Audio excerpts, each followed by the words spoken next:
गीता के 51 अनमोल वचन।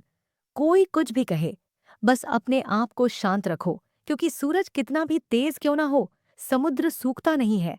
जहां आपकी कोई कीमत नहीं है, वहां पर रुकना अनुचित है, चाहे वो किसी का घर हो या किसी का मन। जब कोई हाथ और साथ दोनों ही छोड़ देता है, तब कुदरत कोई ना कोई उंगली पकड़ने वाला भेज देता है। उन्हीं का नाम कान्हा है। जो मन को नियंत्रित नहीं करते हैं, उनके लिए वह शत्रु के समान कार्य करता है। हे अर्जुन, व्यक्ति जो चाहे बन सकता है यदि वह विश्वास के साथ इच्छित वस्तु पर लगातार चिंतन करे। सिर्फ दुनिया के सामने जीतने वाला ही विजेता नहीं होता, बल्कि किन रिश्तों के सामने कब और कहां पर हारना है, यह जानने वाला भी विजेता होता है। जो लोग बुद्धि को छोड़कर भावनाओं में बह जाते हैं, उन्हें हर कोई मूर्ख बना सकता है। वक्त से पहले मिली चीजें अपना मूल्य खो देती हैं और वक्त के बाद मिली चीजें अपना महत्व। मनुष्य को अपने कर्मों के संभावित परिणाम से प्राप्त होने वाली विजय या पराजय, लाभ या हानि, प्रसन्नता या दुख इत्यादि के बारे में सोचकर चिंता से ग्रसित नहीं होना चाहिए। आत्मा पुराने शरीर को वैसे ही छोड़ देती है, जैसे मनुष्य पुराने कपड़ों को उतारकर नए कपड़े धारण कर लेता है। जैसे जल में तैरती नाव को तूफान उसे अपने लक्ष्य से दूर ले जाता है, ठीक वैसे ही इंद्रिय सुख मनुष्य को गलत रास्ते की ओर ले जाता है। आपका विश्वास एक पर्वत को भी खिसका सकता है, लेकिन आपके मन का संदेह दूसरा पर्वत खड़ा कर सकता है। हमारा खुद पर विश्वास होना बहुत ही जरूरी है, क्योंकि हम अपने रास्ते पर खुद चलते हैं। वक्त कभी भी एक जैसा नहीं रहता है, उन्हें रोना भी पड़ता है, जो बेवजह दूसरों को रुलाते हैं। अपनी इच्छा शक्ति के माध्यम से अपने आप को नई आकृति प्रदान करें। कभी भी स्वयं को अपनी आत्म इच्छा से अपमानित न करें। इच्छा एकमात्र स्वयं का मित्र होता है और इच्छा ही एकमात्र स्वयं का शत्रु है। अपनी पीड़ा के लिए संसार को दोष मत दीजिए। अपने मन को समझाओ, तुम्हारे मन का परिवर्तन ही तुम्हारे दुखों का अंत है। खुद को कमजोर कभी नहीं समझना चाहिए। अगर आप गिरते हो तो उठने का प्रयास करो, लड़ो। पूरी निष्ठा से अपना कर्तव्य कर्म निभाओ, बाकी सब मुझ पर छोड़ दो। हो सकता है हर दिन अच्छा ना हो, लेकिन हर दिन में कुछ अच्छा जरूर होता है। धैर्य रखिए। कभी कभी आपको जीवन में सबसे अच्छा पाने के लिए सबसे बुरे दौर से गुजराना पड़ता है। रोना बंद करो और अपनी तकलीफों से खुद लड़ना सीखो, क्योंकि साथ देने वाले भी श्मशान से आगे नहीं जाते। समय जब न्याय करता है तब गवाहों की आवश्यकता नहीं पड़ती है। एक उपहार तभी असली और पवित्र है जब वह हृदय से किसी सही व्यक्ति को सही समय और सही जगह पर दिया जाए, और जब गिफ्ट देने वाला व्यक्ति के दिल में उस गिफ्ट के बदले कुछ पाने की उम्मीद ना रखता हो।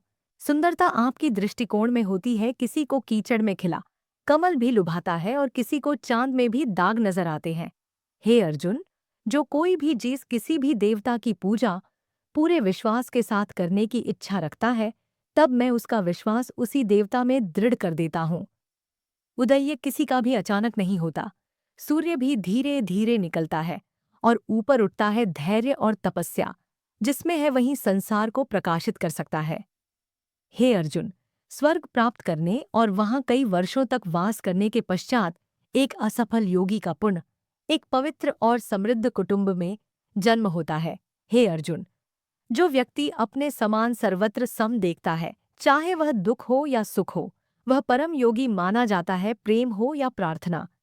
ये तो मालूम नहीं, पर जो आपसे है किसी और से नहीं। अहंकार और संस्कार में फर्क है। अहंकार दूसरों को झुकाकर खुश होता है, संस्कार स्वयं झुककर खुश होता है। सेवा सबकी करो, लेकिन आशा किसी से मत रखो, क्योंकि सेवा का सही मूल्य ईश्वर ही दे सकते हैं।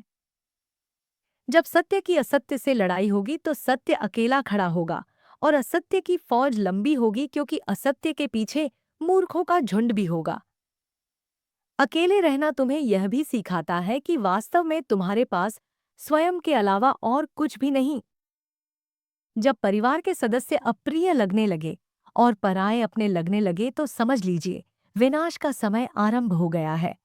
क्रोध आने पर चिल्लाने के लिए ताकत नहीं चाहिए, मगर क्रोध आने पर चुप रहने के लिए खूब ताकत चाहिए होती है।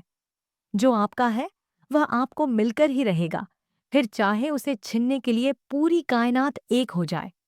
दो प्रकार के व्यक्ति इस संसार में स्वर्ग से भी ऊपर स्थित होते हैं। एक वो जो शक्तिशाली होकर भी क्षमा कर देते हैं, और दूसरे वो जो दरिद्र होकर भी कुछ दान करते हैं। प्रेम शरीर या सुंदरता को देखकर नहीं होता है, प्रेम हृदय से होता है। जहां दो हृदय मिल जाए वही प्रेम जन्म लेता है। किसी भी व्यक्ति को अच्छे से जाने बिना दूसरों की बातें सुनकर उसके प्रति कोई धारणा बना लेना मूर्खता है। अगर साफ नियत से मांगा जाए तो ईश्वर नसीब से बढ़कर देता है। जब भी विनाश होने का प्रारंभ होता है, शुरुआत वाणी के संयम खोने से होती है। जीवन में सब कुछ खत्म होने जैसा कुछ भी नहीं होता। हमेशा एक नई शुरुआत हमारा इंतजार कर रही होती है। जीवन में यदि खुश रहना है तो अधिक ध्यान उस चीज पर दे जो आपके पास है, उस पर नहीं जो दूसरों के पास है। उस दिन हमारी सारी परेशानियां खत्म हो जाएंगी। जिस दिन हमें यकीन हो जाएगा कि हमारा सारा काम ईश्वर की मर्जी से होती है। विपत्ति में धैर्य, वैभव में दया और संकट में सहनशीलता ही श्रेष्ठ व्यक्तियों के लक्षण हैं। जो व्यक्ति स्पष्ट और सीधी बात करता है, उसकी वाणी कठोर जरूर होती है, लेकिन वह कभी किसी के साथ छल नहीं करता। जो अच्छा लगे उसे ग्रहण करो और जो बुरा लगे उसका त्याग, फिर चाहे वह विचार हो, कर्म हो या मनुष्य। बुराई बड़ी हो या छोटी हमेशा विनाश का कारण बनती है, क्योंकि नाव में छेद छोटा हो या बड्ढा नाव को डुबा ही देता है। परिवार और समाज दोनों ही बर्बाद होने लगते हैं जब समझदार मौन और नासमझ बोलने लगते हैं।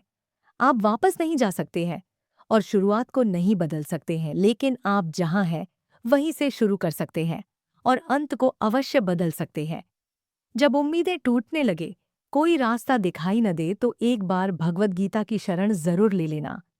जय श्री कृष्ण। ऐसी ही और वीडियो के लिए हमारे चैनल को सब्सक्राइब करें। धन्यवाद।